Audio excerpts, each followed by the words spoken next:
Tengo 68 años y me llamo Aurelio Domínguez Terrazas. Estoy aquí sentado en mi casa en Jalisco, contándoles una historia que llevo guardada muchos años. No es fácil hablar de esto, pero creo que ya es tiempo de que la gente sepa lo que pasó. Nací en un pueblo pequeño cerca de Guadalajara. Mi padre, Benito Domínguez, era un hombre respetado en la comunidad. No éramos ricos, pero teníamos lo suficiente. Una casa modesta y unas 5 hectáreas de tierra donde cultivábamos maíz, frijol y algunas verduras. Mi madre, Carmela Terrazas, era una mujer hermosa pero con un carácter frío. Nunca entendí por qué se casó con mi padre. Quizás por conveniencia, quizás porque en aquellos tiempos las mujeres no tenían muchas opciones. Antes de continuar con la historia, por favor haz clic en el botón de me gusta, suscríbete al canal y comenta desde dónde estás viendo. Tu ayuda es muy importante. Recuerdo perfectamente el día que todo cambió. Tenía 13 años.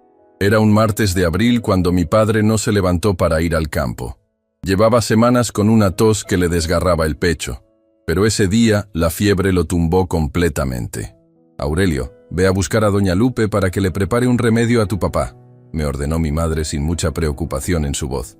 Corrí por todo el pueblo hasta la casa de la curandera. Doña Lupe vino enseguida, trajo sus hierbas y preparó infusiones, pero nada ayudó. 3 días después, mi padre murió en esa misma cama. No tuvimos dinero para un médico de verdad, solo para los remedios caseros que no sirvieron de nada. El funeral fue sencillo. Vinieron algunos vecinos, se rezó un rosario y enterramos a mi padre en el cementerio del pueblo. Mi madre apenas lloró. Yo estaba destrozado, pero intentaba ser fuerte. Era el hombre de la casa ahora, eso pensaba. Una semana después del entierro, apareció por primera vez en nuestra casa Eustaquio Montalbán Figueroa. Era el ranchero más rico de la zona, dueño de casi la mitad de las tierras cultivables del municipio. Un hombre grande, de unos 45 años, con bigote espeso y manos callosas, a pesar de que hacía años que no trabajaba la tierra personalmente. Doña Carmela, vengo a darle mi más sentido pésame, dijo quitándose el sombrero al entrar a nuestra casa. Mi madre lo recibió con una sonrisa que nunca le había visto antes. Preparó café y sacó las pocas galletas que teníamos guardadas. Me mandó a jugar afuera, pero yo me quedé cerca de la ventana, escuchando. La situación es difícil para una mujer sola con un hijo, decía Montalbán. Esas tierras necesitan manos fuertes para trabajarlas. Yo podría comprarlas a un buen precio. Son lo único que tenemos, don Eustaquio, respondió mi madre con una voz suave que no reconocí. Piénselo bien, Carmela. No podrá mantenerlas por mucho tiempo. Los impuestos, las semillas, los peones. Es mucho trabajo, mucho gasto. Pasaron los días y Montalbán volvió varias veces. Cada visita era más larga que la anterior. Mi madre cambiaba cuando él estaba cerca. Se arreglaba el pelo. Usaba su único vestido bueno. Yo seguía trabajando la tierra como me había enseñado mi padre, pero era duro para un niño de 13 años. Un día, después de una de esas visitas, mi madre me llamó. Estaba seria, pero con un brillo extraño en los ojos. Aurelio, don Eustaquio nos va a ayudar. Me ha hecho una propuesta. Nos dará una buena cantidad de dinero por nuestras tierras, pero con una condición. ¿Qué condición, mamá?, pregunté, sintiendo una opresión en el pecho. Tú irás a trabajar a su rancho, te dará techo, comida y te enseñará el oficio como es debido. A cambio, él se quedará con nuestras tierras. No podía creer lo que estaba escuchando. Mi madre me estaba cambiando por tierras, como si yo fuera un objeto, una propiedad más. Pero mamá, ¿por qué? Podemos seguir aquí. Yo puedo trabajar más duro. No seas necio, Aurelio. Eres un niño. No puedes mantener estas tierras tú solo. Y yo necesito irme de aquí. Tengo una prima en Guadalajara que puede conseguirme trabajo. Esta es la mejor solución para ambos. ¿Y cuándo volveremos a vernos?, pregunté con la voz entrecortada. Mi madre desvió la mirada. Cuando las cosas se estabilicen. Don Eustaquio dice que podrás venir a visitarme algunas veces al año. Pero algo en su tono, en la forma en que evitaba mis ojos, me dijo que eso no era verdad, que no tenía intención de volver a verme. 2 días después, Montalbán vino con su camioneta. Yo tenía una pequeña maleta con mis pocas pertenencias. Mi madre me dio un abrazo rápido y frío. Pórtate bien y trabaja duro. fue todo lo que dijo. Vi cómo firmaba unos papeles que le dio Montalbán. Él le entregó un sobre que ella guardó rápidamente en su vestido. Luego me subieron a la camioneta y partimos. El rancho de Montalbán, El Porvenir, era impresionante para mis ojos de niño. Una casa grande de 2 pisos, establos, graneros, campos extensos de cultivo y ganado pastando a lo lejos. Pero apenas llegamos, me di cuenta de que no sería como imaginaba. «Dormirás en el cuarto de atrás con los peones», me dijo secamente mientras un trabajador me guiaba hacia una construcción anexa a los establos. «Mañana empiezas al amanecer». El cuarto era una habitación larga con varias camas simples. Olía a sudor y a tierra. Los otros trabajadores me miraron con curiosidad, pero sin decir mucho. La mayoría eran hombres mayores, curtidos por el sol y el trabajo duro. Esa primera noche lloré en silencio. No entendía por qué mi madre me había cambiado por unas tierras, por qué nos habíamos separado. Pensaba que vendría a buscarme pronto, que era algo temporal mientras ella se establecía en la ciudad. Al amanecer, un capataz llamado Tomás me despertó bruscamente. «Arriba, chamaco, a trabajar». Así comenzó mi nueva vida. Me asignaron las tareas más duras y sucias: limpiar los establos, cargar costales, deshiervar bajo el sol inclemente. Trabajaba desde que salía el sol hasta que se ocultaba. Mis manos se llenaron de callos y ampollas que sangraban, pero no podía quejarme. Los que lo hacían recibían castigos peores. Pasaron semanas sin noticias de mi madre. Un día, junté valor y le pregunté a don Eustaquio cuándo podría verla, o al menos hablar con ella. «Tu madre se fue lejos, muchacho», me dijo sin mirarme a los ojos. «Me dejó a cargo de ti y de las tierras. Firmó los papeles. Ahora me pertenecen, tanto las tierras como tú». El golpe fue devastador. Mi madre realmente me había cambiado por tierras, como si yo fuera una propiedad más, una cabeza de ganado o un implemento agrícola. «Eso no puede ser cierto», le respondí con la voz entrecortada. Ella dijo que volvería. Montalbán soltó una carcajada amarga. «Las mujeres dicen muchas cosas, chamaco. Tu madre recibió buen dinero por esas tierras y por dejarte aquí. Dijo que eras fuerte y trabajador. Al menos, en eso no mintió». Esa noche volví a llorar, pero ya no de tristeza, sino de rabia. Me habían traicionado. Me habían cambiado como si fuera un animal. Decidí escapar. Esperé a que todos durmieran. Tomé mi maleta, que nunca había deshecho del todo, y salí sigilosamente. Pero no llegué lejos. Los perros del rancho comenzaron a ladrar y pronto los capataces me encontraron a menos de 1 kilómetro de la propiedad. Me llevaron de vuelta arrastrándome. Don Eustaquio estaba furioso. «¿Así pagas mi generosidad? Escapándote como un ladrón en la noche». El castigo fue duro.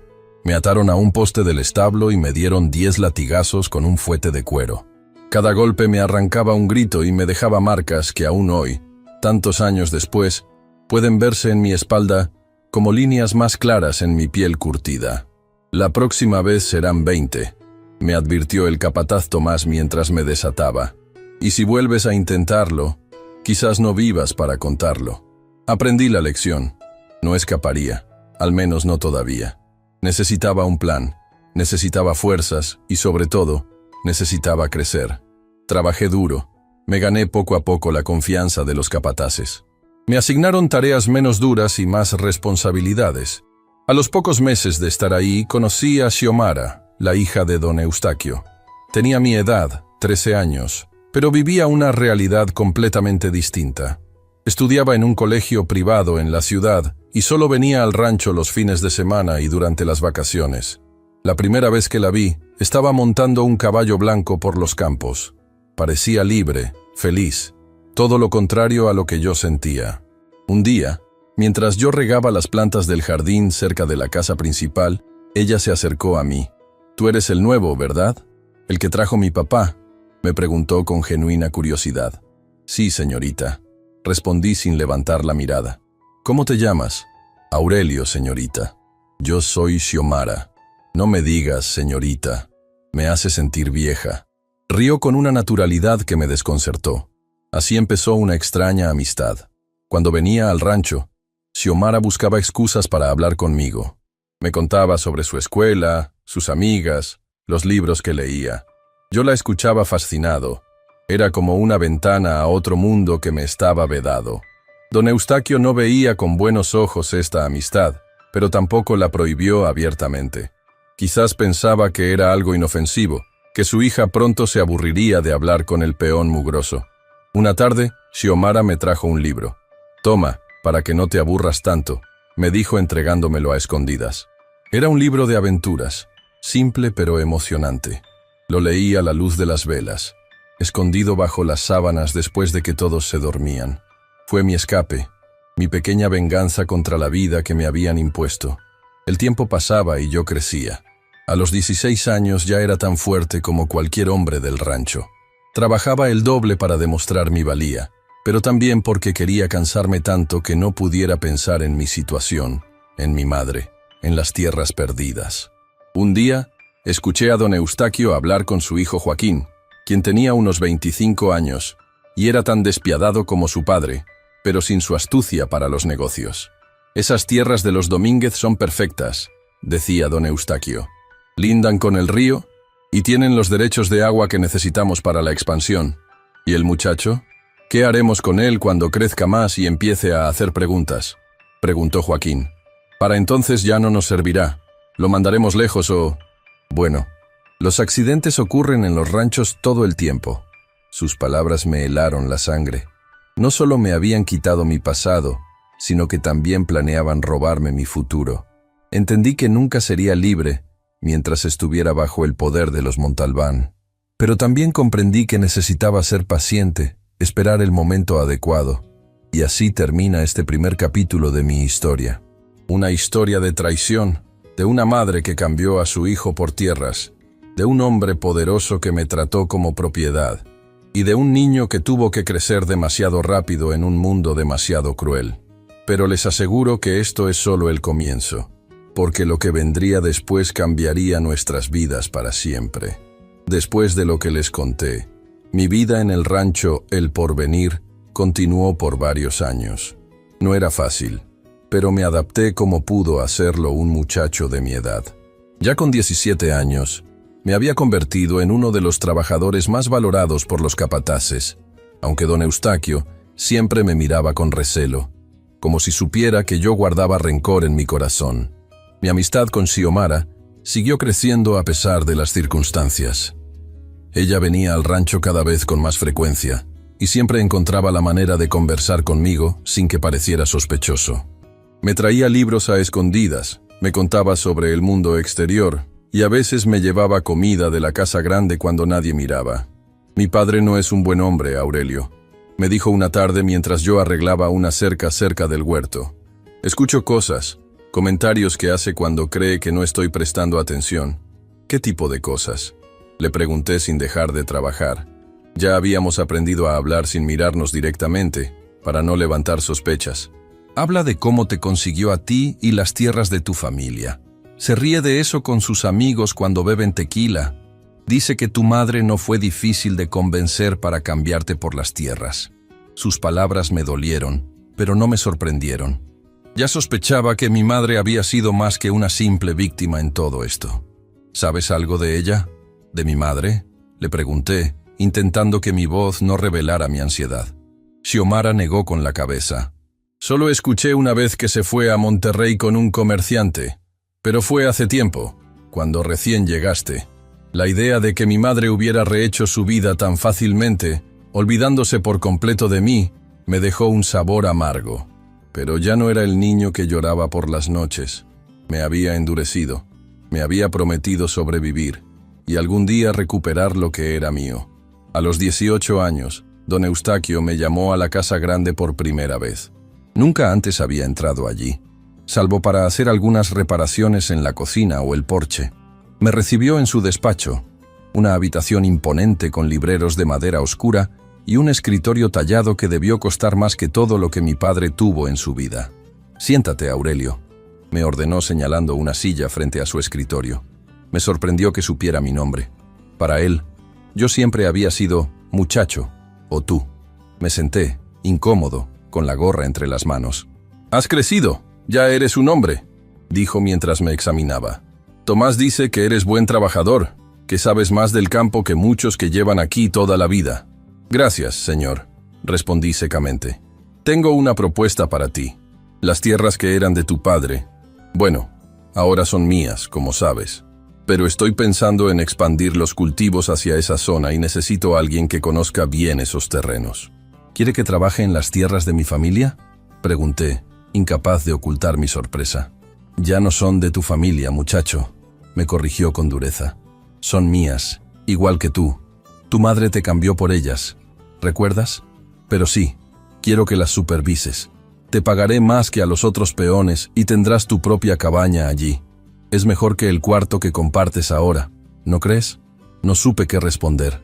Por un lado, la idea de volver a pisar las tierras donde crecí me atraía poderosamente. Por otro, sabía que don Eustaquio no hacía nada por generosidad. ¿Por qué yo?, me atreví a preguntar. Don Eustaquio sonrió, una sonrisa que nunca llegó a sus ojos. Porque conoces cada palmo de esa tierra. Sabes dónde están las mejores zonas para cada cultivo, dónde hay agua en época de sequía, y porque eres joven y fuerte. Además, hizo una pausa. Te he observado todos estos años. No eres como los otros. Tienes ambición, se te nota. Quiero darte una oportunidad. No le creí ni una palabra, pero acepté. Cualquier cosa era mejor que seguir durmiendo en el cuarto común con los otros peones, y sobre todo, me daba la oportunidad de volver a mis raíces, de pisar el terreno donde mi padre me había enseñado a ser un hombre. Una semana después, me trasladé a la pequeña cabaña que había en el límite entre el rancho El Porvenir y lo que antes fueron las tierras de mi padre. Era una construcción sencilla, una habitación con una cama, una mesa, 2 sillas y una pequeña estufa de leña. Para mí, que había pasado los últimos 5 años durmiendo en un catre rodeado de hombres que roncaban y olían a sudor, era un palacio. Mi trabajo consistía en supervisar a los peones que don Eustaquio envió para preparar la tierra para nuevos cultivos. Eran principalmente cultivos de agave para la producción de tequila, que era el negocio más lucrativo en esa época. Trabajaba de sol a sol, pero por primera vez desde que llegué al rancho, sentía cierta libertad. Una tarde, mientras revisaba los linderos, encontré algo que me dejó helado. En el punto donde nuestra pequeña propiedad limitaba con el río, había una marca en un árbol viejo. Era una cruz tallada en la corteza, ya casi borrada por el tiempo, pero que mi padre me había enseñado años atrás. «Esta cruz marca el verdadero límite de nuestras tierras, Aurelio», me había dicho mi padre cuando yo tenía unos 10 años. «Los papeles dicen que terminan 10 metros antes, pero mi abuelo y el dueño anterior hicieron un acuerdo de palabra. Esta cruz es nuestro verdadero lindero». Recordé que mi padre guardaba un documento viejo en una lata de café que enterramos bajo el suelo de nuestra casa, justo debajo de su cama.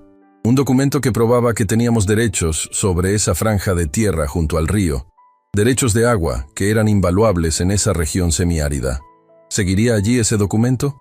¿Habría alguna posibilidad de recuperarlo? Decidí investigar. Una noche, cuando estaba seguro de que nadie me vigilaba, caminé hasta mi antigua casa. Estaba abandonada, con las ventanas rotas y la puerta desvencijada.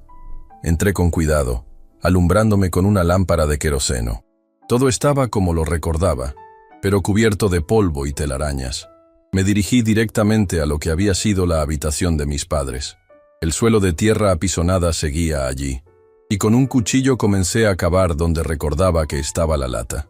Después de media hora de trabajo, mis manos tocaron metal. La lata estaba allí, oxidada pero intacta. La abrí con manos temblorosas. Dentro estaba el documento, amarillento y frágil, pero legible. Era un acuerdo firmado por mi bisabuelo y el antiguo propietario de las tierras vecinas, reconociendo los derechos de agua y la extensión real de la propiedad de los Domínguez. Un documento que don Eustaquio seguramente desconocía, o no le habría dado tanta importancia a esa franja de tierra. Guardé el papel en mi camisa y volví a enterrar la lata vacía. Era mi primer paso hacia la recuperación de lo que me pertenecía por derecho. Al día siguiente, durante mi ronda habitual, vi a don Eustaquio y a su hijo Joaquín hablando cerca del río, justo en la zona que marcaba el documento. Me escondí detrás de unos arbustos para escuchar. Con los derechos de agua de esta propiedad, podemos desviar parte del río hacia nuestros nuevos cultivos, decía don Eustaquio, señalando el cauce. Los del ejido no podrán quejarse porque según los papeles, nos pertenece esta franja. ¿Y si alguien sabe la verdad? ¿Si hay documentos antiguos?, preguntó Joaquín. No hay nada que temer. respondió don Eustaquio con confianza. La mujer no mencionó ningún otro documento cuando firmó el trueque, y el muchacho era un niño. No sabía nada de papeles legales. Me sorprendió escuchar la palabra trueque. Confirmaba lo que ya sabía. Mi madre me había cambiado literalmente por las tierras, como parte de un intercambio. Yo era parte del trato, como un bien mueble, una propiedad más. Durante las siguientes semanas, observé cómo los hombres de don Eustaquio comenzaban a trabajar en la zona del río. Estaban construyendo un pequeño canal para desviar parte del agua hacia los nuevos cultivos de agave. Era un proyecto ambicioso que seguramente aumentaría considerablemente los ingresos del rancho. También noté que Joaquín, el hijo de don Eustaquio, me vigilaba. A menudo lo encontraba observándome desde lejos, o hacía preguntas a los peones sobre mi trabajo. No confiaba en mí, y con razón. Una tarde, mientras supervisaba la plantación de agave en la parte más alejada del terreno, Xiomara apareció montando su caballo blanco. Se veía preocupada. «Aurelio, tengo que hablar contigo», me dijo bajándose del caballo. «Es importante». Nos alejamos un poco de los trabajadores para tener privacidad. «Mi padre ha estado hablando con un abogado», me dijo en voz baja. «Están preparando nuevos documentos sobre estas tierras.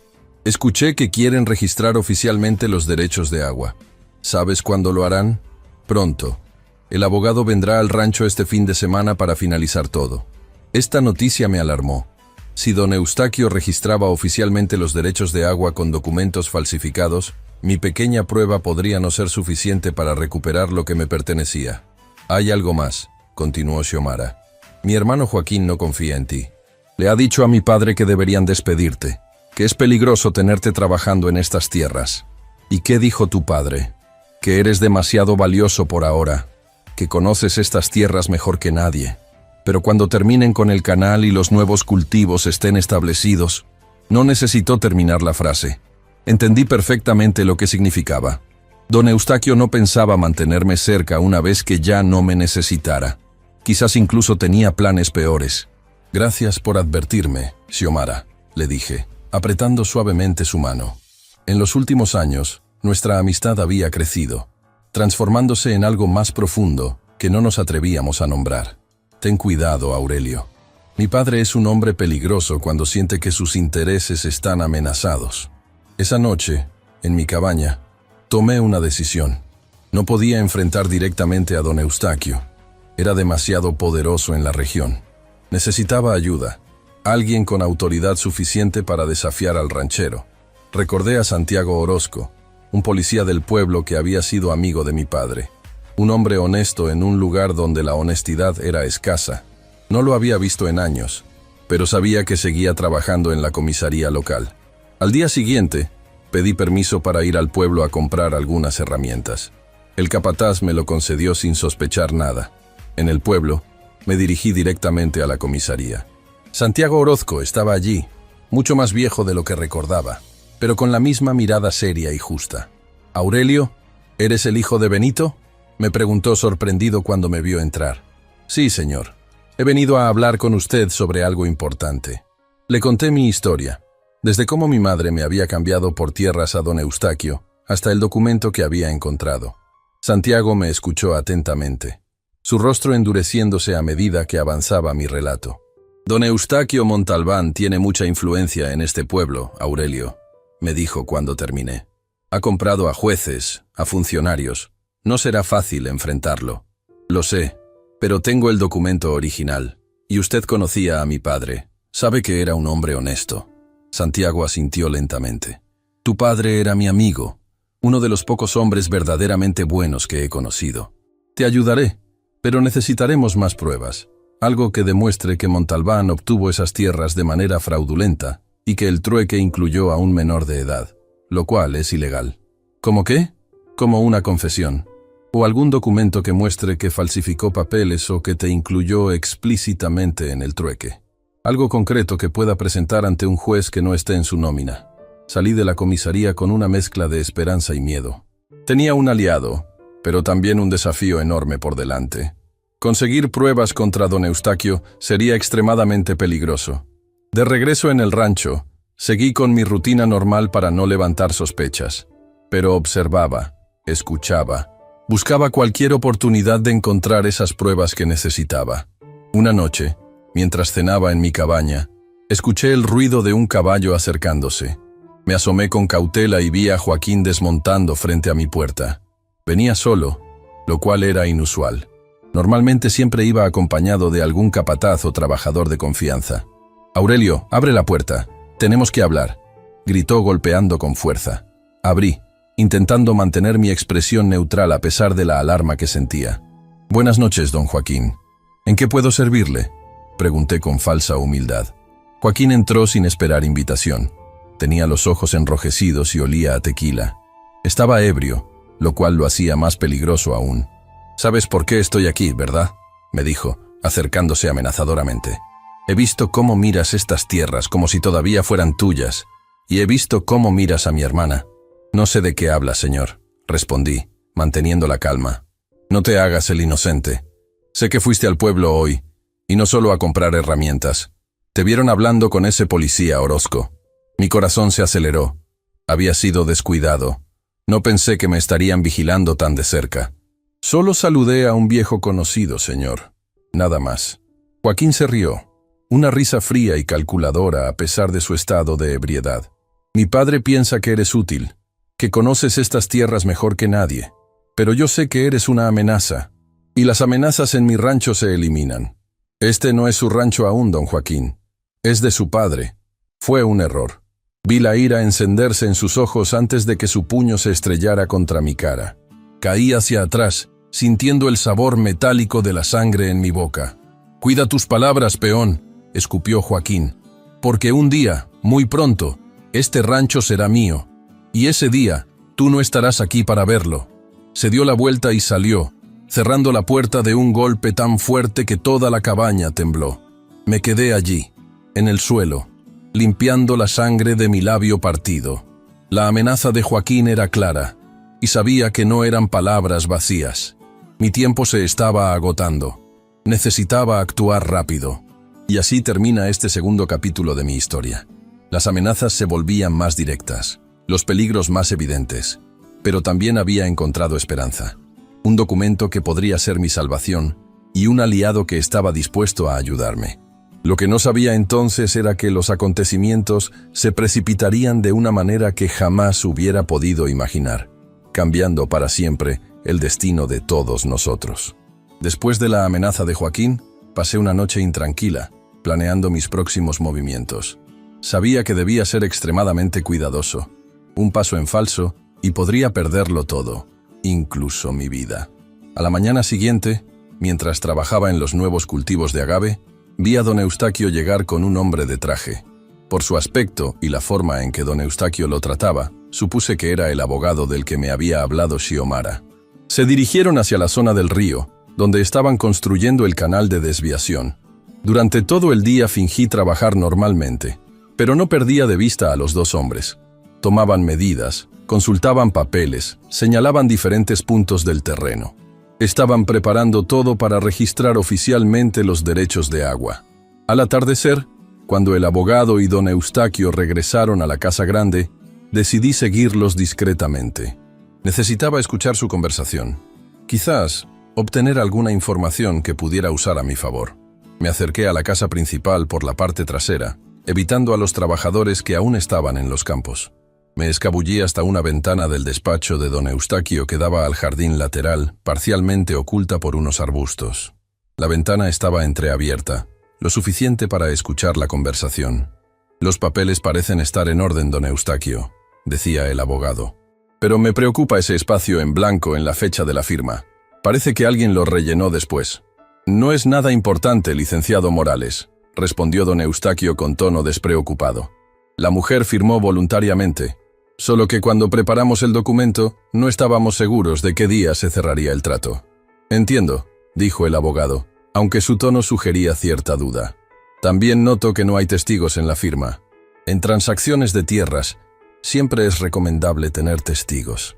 Era una época difícil, licenciado. La mujer acababa de perder a su marido. Quería irse del pueblo lo antes posible. No había tiempo para formalidades. Hubo un silencio, como si el abogado estuviera examinando detenidamente los documentos. ¿Y el muchacho?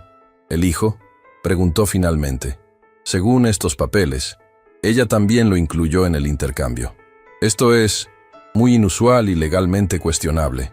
Cambiar a un menor de edad por tierras. El muchacho no tenía a nadie más, respondió don Eustaquio, y pude detectar cierta tensión en su voz. Lo acogí por caridad cristiana. Le di techo, comida, trabajo. Podría haberlo dejado en el orfanato. Claro, concedió el abogado. Es solo que, si algún día el muchacho decidiera impugnar estos documentos, no lo hará, interrumpió don Eustaquio con firmeza. No tiene los medios, ni la educación, ni las pruebas. Además, pronto ya no será un problema. ¿A qué se refiere? Estoy pensando en enviarlo a trabajar a mi rancho en Sonora, una vez que terminemos con los cultivos aquí. Está muy lejos, en la frontera. De allí no volverá. Mi corazón se aceleró al escuchar estas palabras. No solo confirmaban mis sospechas sobre los planes que tenían para mí, sino que también revelaban que los documentos de venta tenían irregularidades.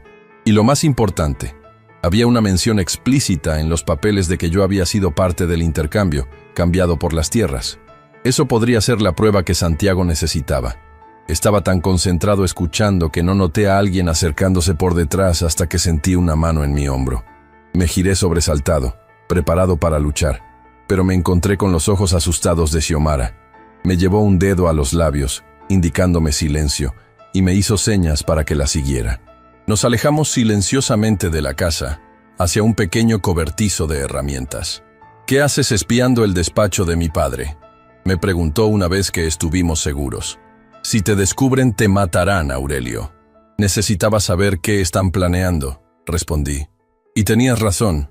Tu padre va a registrar oficialmente los derechos de agua con documentos falsificados». «No solo eso», dijo Xiomara, su rostro pálido por la preocupación. «Escuché a mi hermano Joaquín hablar con mi padre anoche. Quiere deshacerse de ti lo antes posible. Dice que eres una amenaza, que conoces demasiado sobre las tierras y los documentos. Tu padre mencionó enviarme a un rancho en Sonora. Eso es lo que te dirán, pero no creo que sea verdad. Joaquín, él sugirió algo peor, un accidente». La palabra quedó flotando entre nosotros, cargada de significado. No era la primera vez que un peón moría en un accidente en el rancho. «Necesito pruebas concretas de la falsificación», le dije. «Algo que pueda mostrar a las autoridades». Xiomara pareció dudar un momento, mordiéndose el labio inferior. Finalmente, tomó una decisión. «Sé dónde guarda mi padre todos los documentos importantes. Tiene una caja fuerte detrás del cuadro en su despacho. La combinación es la fecha de nacimiento de mi madre. ¿Podrías...?» «No», me interrumpió.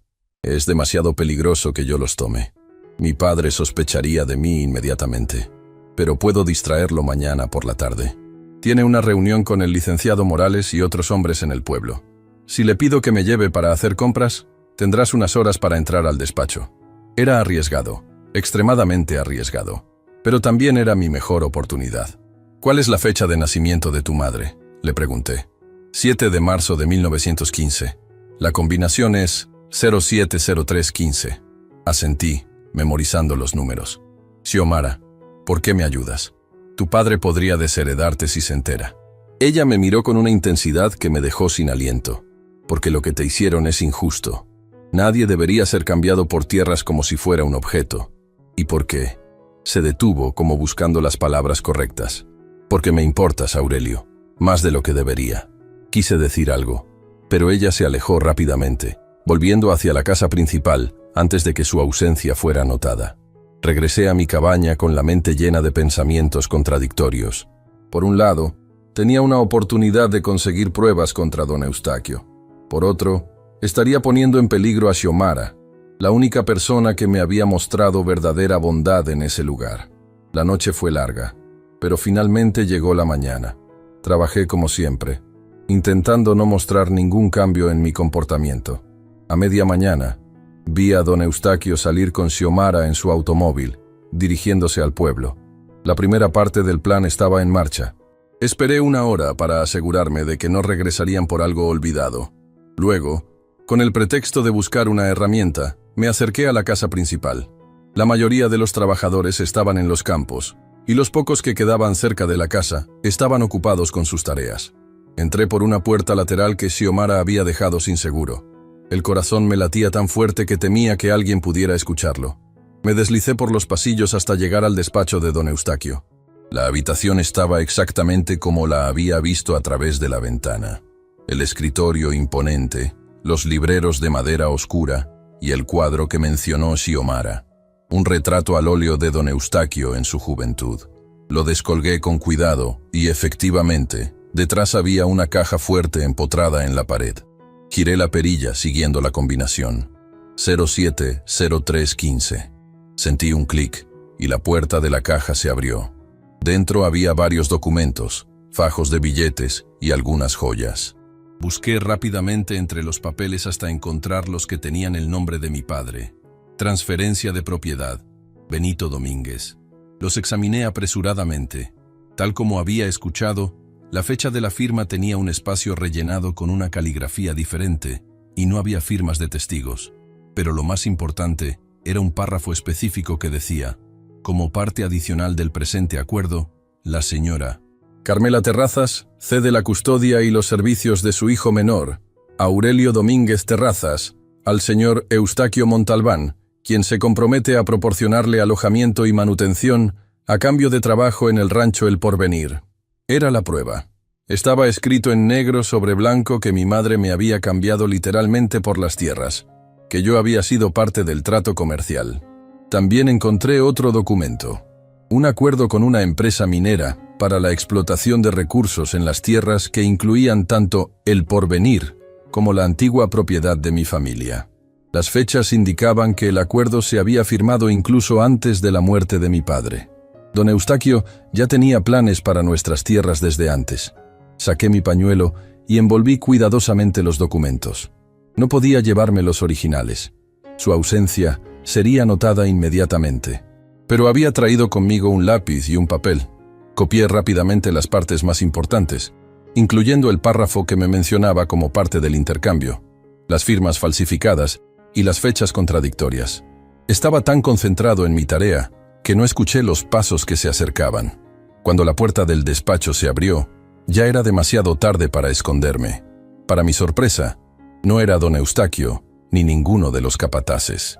Era doña Consuelo, la madre de Xiomara, ex esposa de don Eustaquio.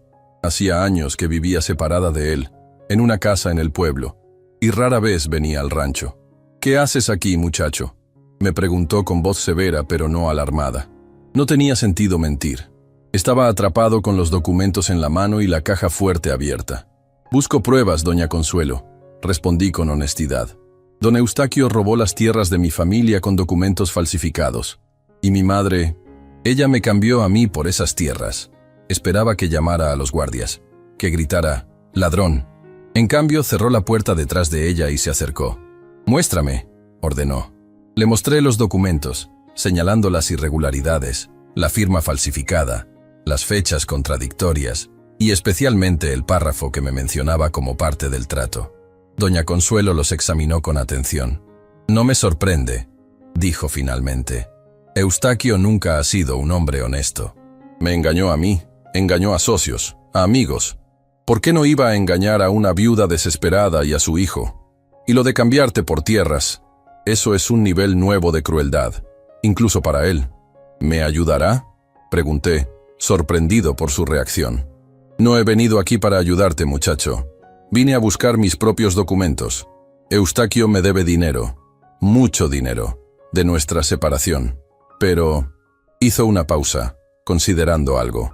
«Quizás podamos ayudarnos mutuamente». «¿Cómo?». «Yo también necesito pruebas contra él. Tú tienes algunas, yo tengo otras.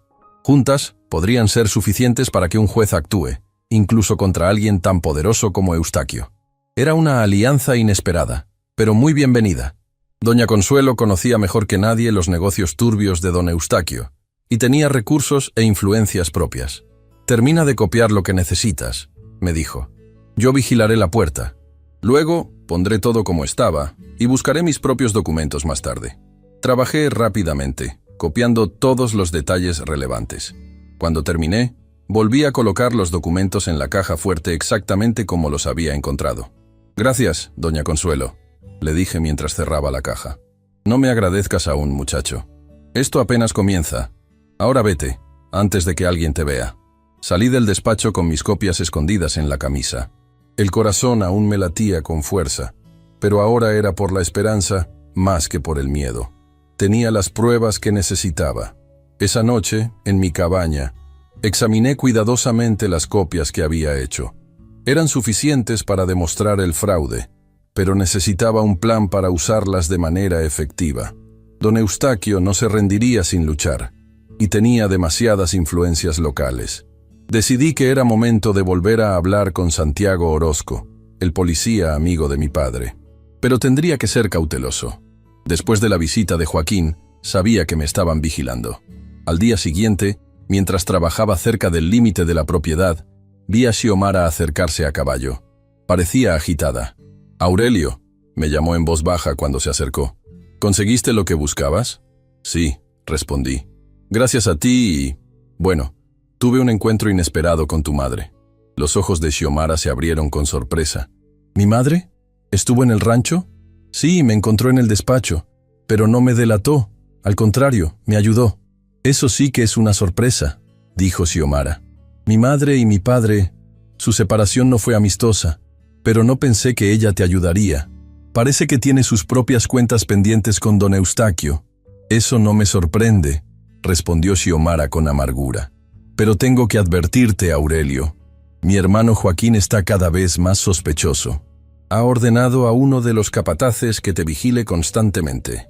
Y el fin de semana viene el notario para formalizar los documentos del agua. Necesito ir al pueblo antes de eso. Tengo que hablar con alguien. Es demasiado peligroso. No te darán permiso, y si intentas ir sin permiso, entonces tendré que escabullirme por la noche», dije con determinación. «No tengo otra opción, Xiomara. Es ahora o nunca». Ella me miró con preocupación, pero asintió. «Te ayudaré. Puedo distraer al capataz que te vigila. Mañana por la noche, durante la cena, haré que lo llamen a la casa grande. ¿No te meterás en problemas?» «Vale la pena el riesgo», respondió con una sonrisa triste. «Ya estoy cansada de ver las injusticias de mi padre». Esa noche apenas pude dormir, repasando mentalmente mi plan. Iría al pueblo, hablaría con Santiago Orozco, le mostraría las pruebas. Con suerte, podríamos actuar antes de que don Eustaquio formalizara los documentos del agua. A la noche siguiente, todo sucedió como habíamos planeado. Durante la cena, vi a un trabajador dirigirse hacia el capataz que me vigilaba, diciéndole que lo necesitaban en la casa grande. Era mi oportunidad. Esperé unos minutos más y luego salí sigilosamente de mi cabaña. En lugar de tomar el camino principal, me interné en los campos de cultivo, manteniéndome agachado entre las plantas de agave. La noche estaba oscura, sin luna, lo cual era perfecto para mi escape. Llegué al límite de la propiedad sin ser visto. Desde allí, era una caminata de 1 hora hasta el pueblo. Me moví rápido, consciente de que cada minuto contaba. El pueblo estaba tranquilo cuando llegué. Las calles casi desiertas, apenas iluminadas por algunas farolas. Me dirigí directamente a la casa de Santiago Orozco, que quedaba cerca de la comisaría. Golpeé suavemente la puerta, temiendo despertar a los vecinos. Después de unos momentos, Santiago abrió, sorprendido de verme a esa hora. «Aurelio, ¿qué haces aquí tan tarde?» «Tengo las pruebas, don Santiago», le dije, sacando las copias de mi camisa. «Documentos falsificados, firma falsa de mi madre, fechas alteradas. Y lo más importante, hay un párrafo que dice explícitamente que mi madre me cambió a mí por las tierras, como parte del trato». Santiago me hizo entrar rápidamente y cerró la puerta. Examinó las copias que le entregué, su rostro endureciéndose a medida que leía. «Esto es serio, Aurelio. Es fraude, falsificación de documentos públicos. Y este párrafo sobre ti es prácticamente trata de personas. Con esto podríamos proceder legalmente contra Montalbán». «Hay más», le dije.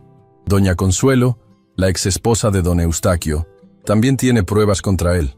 Me ayudó a conseguir estos documentos». Santiago levantó las cejas, sorprendido. «Doña Consuelo está involucrada. Eso cambia las cosas. Ella tiene influencia, contactos en la capital». Pasamos la siguiente hora discutiendo el plan. Santiago llamaría a un juez en la capital del estado, uno que no estuviera en la nómina de don Eustaquio. Con las pruebas combinadas mías y de doña Consuelo, podríamos obtener una orden judicial para detener cualquier registro de los derechos de agua y revisar la legitimidad de todos los documentos de propiedad. Pero tenemos que actuar rápido, le dije. El notario viene este fin de semana para formalizar todo. Mañana mismo me pondré en contacto con el juez Mendoza en la capital, prometió Santiago. Es un hombre honesto, incorruptible. Si alguien puede ayudarnos contra Montalbán, es él. Y mientras tanto, vuelve al rancho antes de que noten tu ausencia. Actúa normalmente. No despiertes sospechas. Y por lo que más quieras, ten cuidado. Montalbán es peligroso cuando se siente acorralado. Salí de la casa de Santiago con una mezcla de esperanza y ansiedad. Por primera vez en años, veía una posibilidad real de justicia, de recuperar lo que era mío por derecho. Pero también sabía que los próximos días serían los más peligrosos. El camino de regreso al rancho me pareció más largo y oscuro. Cada ruido me sobresaltaba, temiendo ser descubierto. Finalmente, llegué al límite de la propiedad y me deslicé entre los cultivos hacia mi cabaña. Estaba a unos metros de la puerta cuando escuché un ruido detrás de mí. Me giré bruscamente y me encontré cara a cara con Joaquín Montalbán. «Buenas noches, Aurelio», dijo con una sonrisa fría. «¿Disfrutando de un paseo nocturno?» Y así termina este tercer capítulo de mi historia. Atrapado en medio de la noche por el hijo de don Eustaquio, con las pruebas del fraude escondidas en mi camisa y un plan de justicia que apenas comenzaba a tomar forma. El momento decisivo se acercaba, y yo estaba atrapado entre la esperanza de recuperar lo mío y el peligro inmediato que representaba Joaquín Montalbán, de pie frente a mí en la oscuridad, con una mirada que prometía solo problemas. «¿Dónde estabas, Aurelio?», me preguntó Joaquín, acercándose lentamente. Su mano derecha descansaba sobre la pistola que llevaba en el cinturón, un gesto que no pasé por alto. Mi mente trabajaba a toda velocidad, buscando una explicación creíble. Decir la verdad era impensable. «Fui a caminar, don Joaquín», respondí, intentando mantener la voz firme. No podía dormir. «¿A caminar?», repitió con incredulidad. «¿En medio de la noche hasta el pueblo? Porque uno de mis hombres te vio dirigirte hacia allá». Estaba atrapado. La mentira no funcionaría. «Fui a ver a una mujer», dije, cambiando de estrategia. «Hay una muchacha en el pueblo, la hija de doña Teresa, la panadera. Nos vemos a escondidas algunas veces». Joaquín me miró fijamente, evaluando mi respuesta. Sabía que estaba mintiendo, pero no podía probar lo contrario. «¿Arriesgas tu trabajo por una aventura con una panadera?», preguntó con desdén. «Eres más estúpido de lo que pensaba». «Los hombres hacemos tonterías por las mujeres, don Joaquín», respondí, forzando una sonrisa avergonzada. «No volverá a pasar». Joaquín se acercó más, hasta que pude oler el tequila en su aliento. «Si descubro que me estás mintiendo, Aurelio, lo pagarás caro». «Muy caro». «Le digo la verdad, patrón», insistí, bajando la mirada en señal de sumisión. Finalmente, Joaquín retrocedió un paso. «Vete a dormir, y no más escapadas nocturnas, o el próximo paseo será directo a la fosa que cavarás tú mismo». «Sí, patrón. Gracias, patrón». Joaquín se dio la vuelta y se alejó hacia la casa grande. Esperé hasta que desapareció de vista antes de entrar a mi cabaña. Dentro, me dejé caer en la cama, temblando. Había estado a punto de perderlo todo. Saqué las copias de los documentos de mi camisa y las escondí debajo de una tabla suelta del suelo. Luego me tumbé en la cama, pero no pude dormir. El encuentro con Joaquín me había dejado demasiado agitado. Al amanecer, me levanté para iniciar mi jornada de trabajo como si nada hubiera pasado. Pero sabía que Joaquín estaría vigilándome aún más de cerca. Necesitaba ser extremadamente cauteloso. Durante la mañana, mientras supervisaba el trabajo en los campos, vi a Xiomara acercarse a caballo. Se detuvo a cierta distancia, como si estuviera admirando el paisaje, pero era una señal para mí. Me acerqué con disimulo, fingiendo revisar las plantas de agave. Joaquín me interceptó anoche cuando regresaba. Le dije en voz baja, sin mirarla directamente. «Lo sé», respondió ella. «Escuché a mi hermano hablar con mi padre esta mañana. No te cree, pero no tiene pruebas». «¿Qué más dijeron?»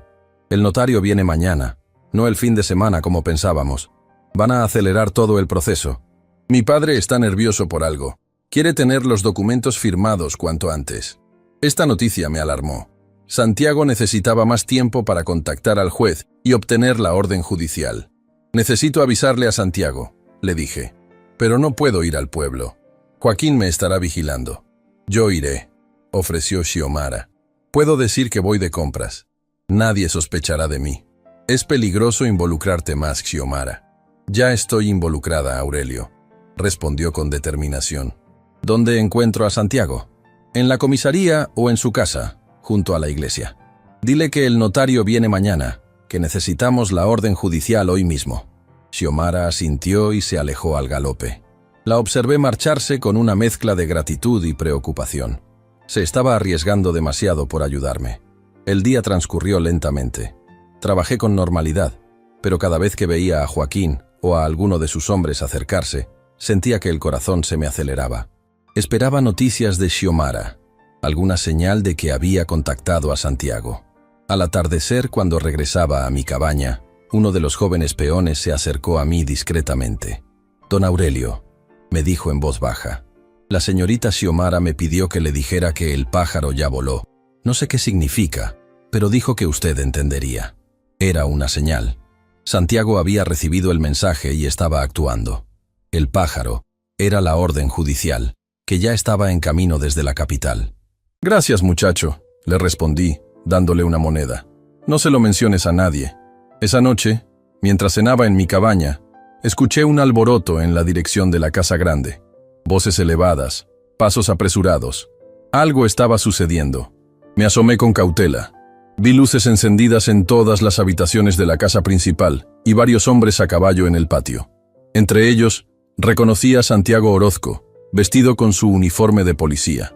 Mi corazón dio un vuelco. La orden judicial había llegado. Santiago estaba allí para detener la falsificación de los documentos. Me debatí entre quedarme en mi cabaña o acercarme a la casa. La prudencia dictaba lo primero, pero necesitaba saber qué estaba pasando. Finalmente, decidí acercarme, manteniéndome en las sombras. Desde detrás de un árbol, pude ver a Santiago hablando con don Eustaquio en el porche de la casa.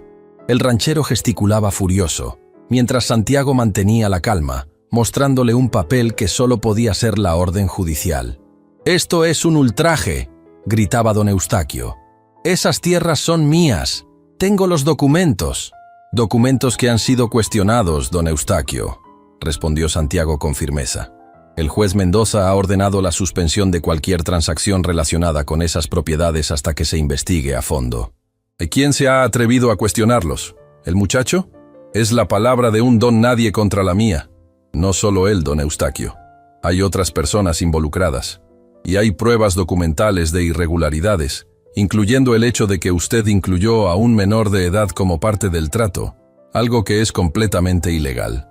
Don Eustaquio palideció visiblemente, incluso bajo la tenue luz del porche. «¿Qué personas? ¿Qué pruebas?». Santiago no respondió directamente. «El juez Mendoza vendrá personalmente mañana para revisar toda la documentación. Le sugiero que prepare todos los papeles relacionados con la propiedad de los Domínguez y el acuerdo que hizo con la señora Terrazas». En ese momento, Joaquín salió de la casa, furioso. «Esto es una conspiración. Fue ese bastardo de Aurelio. Él está detrás de todo esto». Me tensé, preparado para huir si me descubrían. Pero Santiago mantuvo la calma. «Tengo una orden judicial, don Joaquín». «Si interfiere, tendré que arrestarlo». «¿Arrestarme? ¿A mí?». Joaquín soltó una carcajada amarga.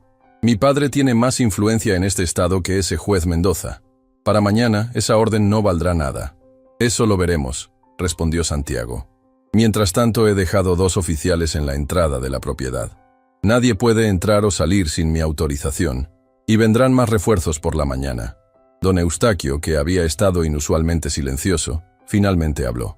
«Está bien, Santiago. Cooperaremos con la investigación. No tenemos nada que ocultar. Los documentos están en regla». «Me alegra oírlo, don Eustaquio. Volveré mañana con el juez a las 10». Santiago montó su caballo y se alejó, dejando a don Eustaquio y Joaquín en el porche, visiblemente alterados.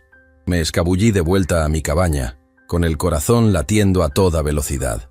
Las cosas se estaban moviendo más rápido de lo que esperaba.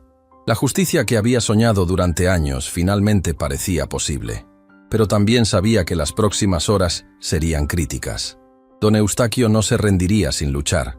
Intentaría destruir pruebas, sobornar testigos, usar todas sus influencias para evitar que la verdad saliera a la luz. Apenas había llegado a mi cabaña cuando escuché pasos acercándose. Me preparé para lo peor, pero para mi sorpresa, era Xiomara quien entró apresuradamente. «Aurelio, no hay tiempo», me dijo, visiblemente agitada. «Mi padre está furioso. Ha ordenado a Joaquín que te lleve al rancho de Sonora esta misma noche, antes de que llegue el juez mañana». «¿Llevarme? Querrás decir matarme», respondí con amargura. «Probablemente», admitió ella con tristeza. «Mi padre nunca acepta perder. Debes irte ahora, esconderte en el pueblo hasta mañana. ¿Y dejarte aquí? Joaquín sospechará que me ayudaste. Yo estaré bien. Mi madre ha venido con Santiago. Está en el pueblo ahora, esperando al juez. Ella me protegerá». La noticia de que doña Consuelo había regresado con Santiago me sorprendió.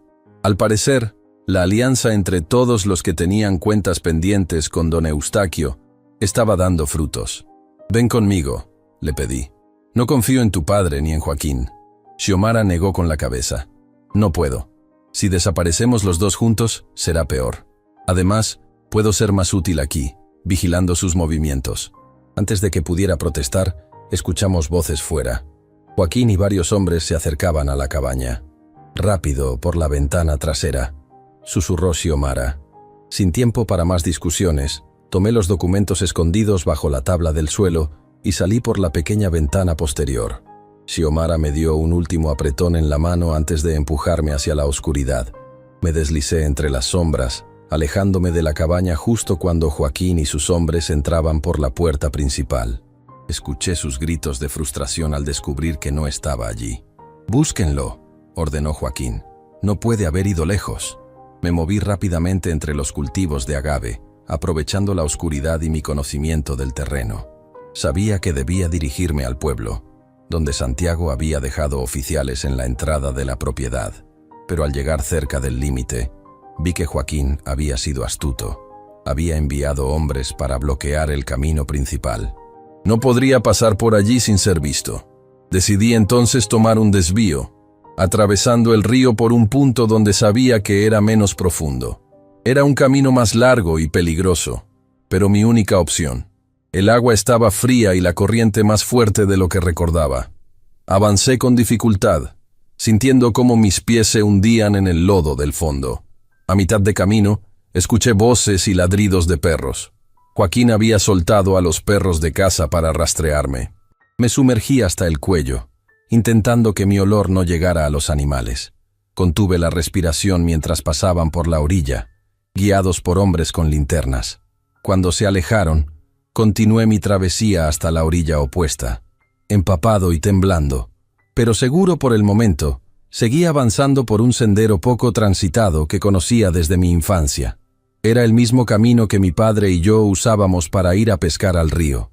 Después de lo que pareció una eternidad, divisé las luces del pueblo. Nunca me habían parecido tan hermosas, tan prometedoras. Me dirigí directamente a la comisaría, donde Santiago había dicho que esperaría. Para mi sorpresa, encontré allí no solo a Santiago, sino también a doña Consuelo y al juez Mendoza, que había llegado antes de lo previsto. El juez era un hombre de aspecto severo, con canas en las sienes y ojos penetrantes que parecían capaces de ver a través de cualquier mentira. «Así que tú eres Aurelio Domínguez», dijo cuando me presentaron. «Santiago y doña Consuelo me han contado tu historia. Una historia bastante extraordinaria, debo decir». «Es la verdad, su señoría», respondí, entregándole las copias de los documentos que había salvado. «Aquí están mis pruebas». El juez examinó los papeles con atención, comparándolos con otros documentos que doña Consuelo había proporcionado. «Hay claras irregularidades», dictaminó finalmente. «La firma falsificada, las fechas alteradas, los testigos inexistentes. Y este párrafo que te menciona explícitamente como parte del trato comercial es escandaloso. Intercambiar a un menor de edad por tierras es no solo moralmente reprobable, sino completamente ilegal». «¿Será suficiente para recuperar mis tierras?», pregunté con esperanza. «Es un comienzo sólido», respondió el juez. «Pero necesitaremos testigos, declaraciones juradas. Y Montalbán no se rendirá fácilmente. Yo testificaré, dijo doña Consuelo con firmeza. Conozco todos sus negocios sucios, todas sus maniobras, y tengo documentos que demuestran otros fraudes similares que ha cometido a lo largo de los años. Y yo puedo aportar testimonios de otros afectados, añadió Santiago. No es la primera vez que Montalbán se apropia de tierras de manera dudosa o trata a las personas como mercancía. El juez asintió, satisfecho. Bien, mañana procederemos formalmente. Mientras tanto, Aurelio, te quedarás aquí en la comisaría, por tu seguridad. Esa noche dormí por primera vez en mucho tiempo con una sensación de paz. La justicia estaba en marcha, pero mi preocupación por Xiomara no me dejaba descansar completamente. Esperaba que estuviera a salvo, que Joaquín no hubiera descubierto su participación en mi escape. A la mañana siguiente, Santiago, el juez Mendoza y yo, junto con 4 oficiales armados, nos dirigimos al rancho El Porvenir. Doña Consuelo nos seguía en su propio automóvil. Al llegar, encontramos a don Eustaquio esperándonos en el porche de la casa grande. Parecía haber envejecido 10 años en una noche. A su lado estaba el licenciado Morales, su abogado, con expresión preocupada. «Buenos días, don Eustaquio», saludó el juez formalmente. «Vengo a revisar los documentos relacionados con la propiedad de la familia Domínguez, como se indicó en la orden judicial». «Adelante, su señoría», respondió don Eustaquio con una cortesía forzada. «Mi abogado ha preparado todos los papeles». Entramos a la casa y nos dirigimos al despacho. Joaquín no estaba por ninguna parte, lo cual me inquietaba. Tampoco veía a Xiomara. Mientras el juez revisaba los documentos con el abogado, yo me acerqué discretamente a Santiago. «No veo a Joaquín ni a Xiomara», le susurré. «Estoy preocupado». Santiago asintió, comprendiendo mi inquietud. «Enviaré a 2 oficiales a buscarlos», dijo, y dio las instrucciones correspondientes. La revisión de los documentos continuó durante 1 hora. El juez confrontaba a don Eustaquio con cada irregularidad, cada contradicción. El ranchero, acorralado, comenzó a culpar a su abogado, a empleados antiguos. Incluso insinuó que mi madre había estado de acuerdo con todo, incluido el cambiarme por las tierras. «La firma es claramente falsificada», declaró el juez en un momento dado. «Tengo muestras de la firma auténtica de la señora Terrazas en documentos oficiales anteriores. Y el párrafo que menciona a Aurelio como parte del trato es ilegal», añadió. «Un menor de edad no puede ser objeto de un intercambio comercial. Esto es prácticamente trata de personas». «Fue Joaquín», dijo repentinamente don Eustaquio, para sorpresa de todos. «Mi hijo se encargó de los papeles. Él incluyó ese párrafo sobre el muchacho. Yo solo firmé donde me indicaron». Era patético ver cómo intentaba salvarse culpando a su propio hijo. Pero antes de que el juez pudiera responder, uno de los oficiales regresó corriendo. «Don Santiago», llamó desde la puerta. «Hemos encontrado a la señorita Xiomara y a don Joaquín en el establo. Él la tenía amenazada con una pistola, exigiéndole que le dijera dónde estaba Aurelio». Mi sangre se heló. «¿Está bien?», pregunté poniéndome de pie. «Sí, señor. Mis compañeros han detenido a don Joaquín». «La señorita está asustada pero ilesa». Santiago se dirigió al juez. «Su señoría, esto agrava la situación. Intento de agresión, amenazas con arma de fuego». El juez asintió gravemente. «Procedan con el arresto, tanto de don Eustaquio como de su hijo. Los cargos serán falsificación de documentos públicos, fraude, trata de personas, intento de agresión y lo que resulte de la investigación completa». Don Eustaquio, viendo que todo estaba perdido, hizo un último intento desesperado. «Su señoría, estoy dispuesto a llegar a un acuerdo. Devolveré las tierras, pagaré una compensación. No es necesario llegar a un arresto». El juez lo miró con desprecio. «Eso lo decidirá el tribunal, don Eustaquio. Por ahora, irá a la cárcel del distrito mientras se completa la investigación». Santiago procedió a leer los derechos a don Eustaquio y a colocarle las esposas. Ver al poderoso ranchero reducido a un criminal común fue un momento que nunca olvidaré. Salí del despacho y me dirigí rápidamente hacia el establo, donde encontré a Xiomara sentada en un fardo de heno, visiblemente alterada pero sin heridas. «Aurelio», dijo al verme, levantándose para abrazarme. «Gracias a Dios estás bien». Joaquín estaba furioso. Quería encontrarte a toda costa. «¿Te hizo daño?», pregunté, examinándola preocupado. No, llegaron los oficiales justo a tiempo. Pero si no hubieran aparecido... No terminó la frase. Pero no era necesario. Ambos sabíamos de lo que Joaquín era capaz. En las semanas siguientes se desarrolló un proceso judicial que sacudió a toda la región. Don Eustaquio y Joaquín fueron formalmente acusados de múltiples delitos. Las pruebas eran abrumadoras. No solo mis documentos y los de doña Consuelo, sino también testimonios de otros afectados que, al ver caído al poderoso ranchero, se atrevieron por fin a hablar. El juicio concluyó con la sentencia esperada. Don Eustaquio y Joaquín fueron condenados a varios años de prisión. Las tierras que me habían arrebatado fueron devueltas a mi nombre, junto con una compensación por todos los años de trabajo forzado y por haber sido tratado como propiedad en un intercambio ilegal. Pero la victoria tenía un sabor agridulce. Tantos años perdidos, tanta juventud desperdiciada en el rancho de los Montalbán. Nada podría devolverme eso. Xiomara, liberada de la sombra de su padre y su hermano, decidió quedarse en el pueblo con su madre. Nuestra relación, que había florecido en las circunstancias más adversas, continuó creciendo en la libertad. De mi madre nunca más supe. Según los rumores, se había ido efectivamente a Monterrey con un comerciante, como me había dicho Xiomara años atrás. Nunca intentó contactarme, nunca preguntó por mí. En mi corazón, hace tiempo que la perdoné. Cada quien toma sus decisiones y vive con las consecuencias. Hoy, sentado en la que fue la casa de mi padre, reconstruida con el dinero de la compensación, miro hacia los campos que ahora vuelven a ser míos. Son tierras fértiles, bien cuidadas, que dan buen fruto. Xiomara y yo las trabajamos juntos, con la ayuda de peones a los que pagamos justamente, a los que tratamos con respeto. A veces, cuando el sol se pone sobre los cultivos, pienso en aquel niño de 13 años que fui, cambiado por tierras como si fuera una propiedad más, vendido junto con los campos de su padre. Pienso en lo que habría sido mi vida sin la ambición de don Eustaquio, sin la debilidad de mi madre. Pero esos pensamientos no duran mucho. La vida me ha enseñado a mirar hacia adelante, no hacia atrás. Y lo que veo delante de mí es bueno: una familia propia, tierras prósperas, una comunidad que me respeta. La justicia tardó en llegar, pero llegó. Y esa es quizás la lección más importante que aprendí en mi larga y difícil travesía, que la verdad, por mucho que intenten enterrarla, siempre encuentra su camino hacia la luz. Y así concluye mi historia, la historia de un niño que fue cambiado por tierras a un ranchero rico, y que muchos años después, con perseverancia y ayuda de personas buenas, recuperó no solo esas tierras, sino también su dignidad y su lugar en el mundo.